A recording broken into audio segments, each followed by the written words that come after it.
Amis de la démocratie, bonsoir et bienvenue sur la chaîne YouTube de l'Impertinent, le média roman qui remet l'information au service du public. Depuis le début de cette crise Covid, il me semble qu'il y a une polarisation du débat entre deux camps, avec la parole publique d'un côté et puis les mouvements contestataires de l'autre qui sont de plus en plus nombreux et importants. Chacun s'exprime un peu dans son coin, ça devient une espèce de cacophonie où chacun campe sur ses positions. Entre les corrompus d'un côté, les complotistes de l'autre, il n'y a plus beaucoup de place pour le véritable débat d'idées dans tout ça.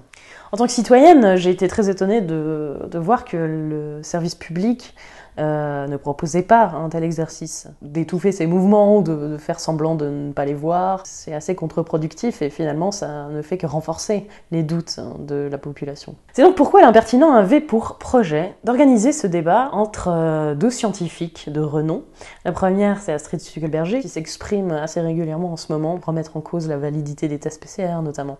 Donc j'aurais trouvé intéressant qu'on puisse confronter cette scientifique à une autre, Samia Hurst, vice-présidente de la Task Force.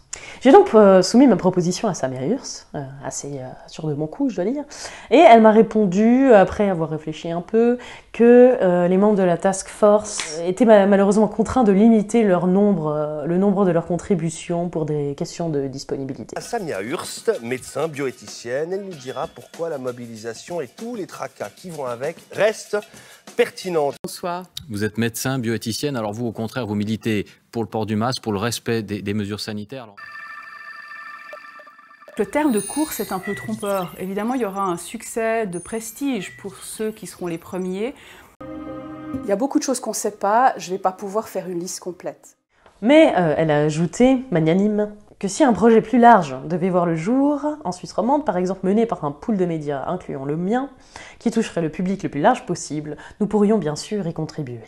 J'ai donc décidé, forte de ces encouragements, et un peu naïve sur les bords peut-être, d'organiser un débat plus important, en conviant notamment la personne qui selon moi est un peu le porte-drapeau de ces mouvements contestataires. Il s'agit de Jean-Dominique Michel. Et je trouvais que ça aurait été intéressant aussi de demander à un second représentant de la Task Force de s'y joindre, afin que le débat soit équilibré. Afin de donner aussi plus de poids au débat, et en suivant les indications de Madame Hurst, l'Impertinent s'est donc associé à Bon pour la Tête et à l'Antipresse, et ont accepté d'être partenaires. J'ai également songé à prendre des journalistes de renom pour me seconder dans la modération du débat. Michel Zendali a accepté l'exercice, soutenu également par Romaine Jean, qui a lancé Infrarouge. J'ai donc soumis ma nouvelle proposition à Samia Hurst, et surprise, elle a refusé. Pour les raisons suivantes. Donc la première raison, c'est mon article sur le film Hold Up, qui, je ne sais pas si elle l'a lu, mais en fait ne parle pas vraiment du film ni du fond, mais plutôt du traitement qu'a reçu ce film, et cet article défend la liberté d'expression. Elle dit aussi qu'elle regretterait que le débat prenne une tournure politique et non pas scientifique, sauf que la Task Force est quand même à la source de toutes les décisions politiques qui sont prises depuis le début de la crise, donc voilà. Tu fous ma gueule, toi! Pour conclure, elle dit qu'inviter les protagonistes de Hold Up pour représenter le mouvement citoyen des bistrotiers et des restaurateurs jetterait le discrédit sur leur cause, et elle refuse d'être complice de ça. Est-ce que vous pensez vraiment ce que vous dites? Donc voilà où on en est en Suisse en 2020, lorsqu'on essaye d'organiser un débat. On ne s'est pas laissé démonter tout de suite, on a essayé de chercher d'autres interlocuteurs.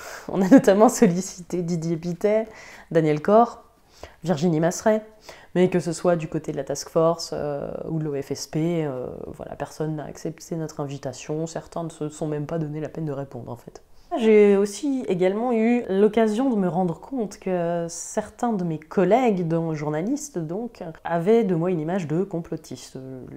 L'étiquette un peu facile qu'on sort à toutes les sauces désormais. Et je tenais quand même à dire quelques mots à ce propos. Premièrement, mon site s'appelle l'Impertinent, il n'a pas pour vocation de crier avec la meute, donc il est clair que mes papiers essayent d'aller un peu à contre-courant. Ensuite, je pense que pour me qualifier de la sorte, il faut ne pas avoir lu les 10 papiers, ne pas s'être en fait tout simplement rendu compte de mon travail, puisque je suis pas sûre que Guy Parmelin, Dick Marty et Jacques Attali auraient accordé des interviews à une complotiste patentée. Je voudrais inviter tous mes collègues à laisser tomber la chasse aux complotistes pour plutôt se remettre à la recherche de leur esprit critique. Il me semble que c'est un petit peu plus urgent. Voilà, merci à tous de m'avoir écouté, et à bientôt sur l'Impertinent.